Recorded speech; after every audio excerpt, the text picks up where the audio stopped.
afternoon. Today I'm going to tell you a tale of discovery and the importance of food and the lack thereof for our ever-growing population.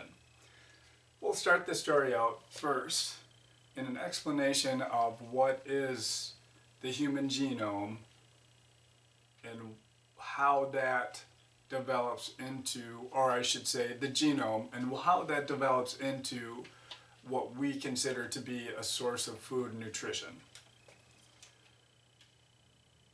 The genome, as we all know, is a sequence of very specific units called nucleotides that pair up specifically one to another, and there's one to yet another.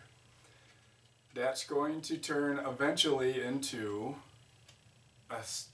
a protein after it uses the information from that sequence to build a protein. Now, the importance in the protein is that's going to be what's going to put together the specific tissues, which we consider meat or muscle. And in plants, that's going to then use the protein, which will then store the equivalent of their nutritional value into starch. Entree, Thane Papke, a professor here a professor who was once here a student at Oxford College, that started becoming interested in the relationship between diversity and an organism which now has a domain of its own called archaea, and how that diversity came about. When he first started his research, he was curious on how, if an organism is self-replicating, meaning it's asexual or it doesn't require the introduction of a new set of chromosomes, which will then give that the diversity that will lead to an evolution or a trend towards accommodating the model of survival of the fittest.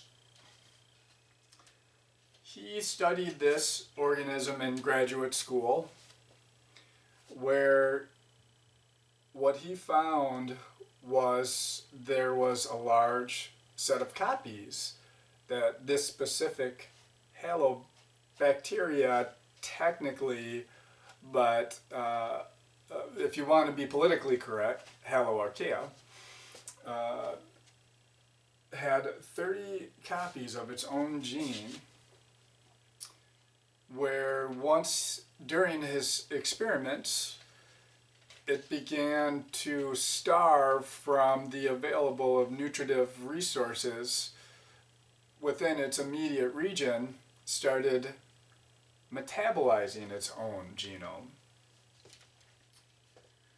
This discovery led to, of course, a question of why does it do that, and of what value does, more or less, digesting its own genome have to benefit this one single-celled organism. Upon further research, he found that not only was it metabolizing its own DNA, but extracellular DNA that he discovered was just floating around in the environment. Well, he had a graduate student that together started researching into, are they actually metabolizing this for what we know it as just giving it spare nucleotide or building blocks in order to assemble this copy of its genome? And why then, if it does this, does it not do this all the time? It only seems to metabolize 28 of those 30 extra copies when there's no available resources to it. After everything was said and done, he found out that this was actually indeed, by a set of experiments, a way in which primarily it was getting a source of phosphorus. In smaller proportions, it was also using it as a source of carbon and nitrogen.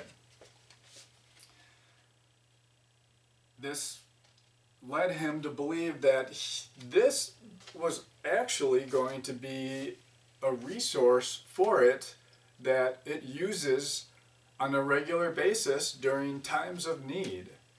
So he started using different types of DNA rather than going through the very, very strenuous task of getting the DNA from the organism itself. His graduate student ordered a supply of DNA from herring, where they then would starve their sample set, or their set of Haloarchaea, to a point where it depleted 28 of those 30 copies and maintained 2 simply for replication.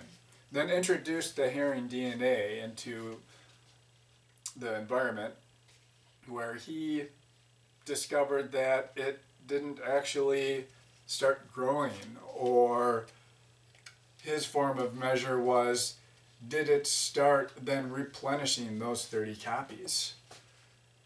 The first set with the herring did not. There was actually no change. He then looked at ordering a sample set of Ebola DNA, where again he didn't see any change.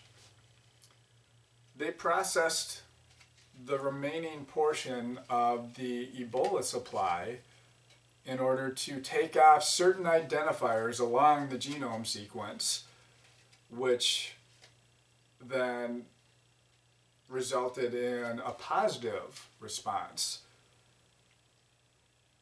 At this point, what he discovered was that in order to control and measure, or to maintain an identifier for that they needed to break out these methylated regions of the sequence. In essence, this was the way for the organism itself, the Haloarchaea, to find that or identify this as a possible source of phosphorus, nitrogen, and carbon, which, if you were to look in the models that are being passed around, are also the components, less the phosphorus, that make up our primary source of not only immediate energy, but the one that we convert to in order to store that as energy as well. So, as his research goes on, what potentially he found was a readily available, incredibly abundant resource which could supplement the ever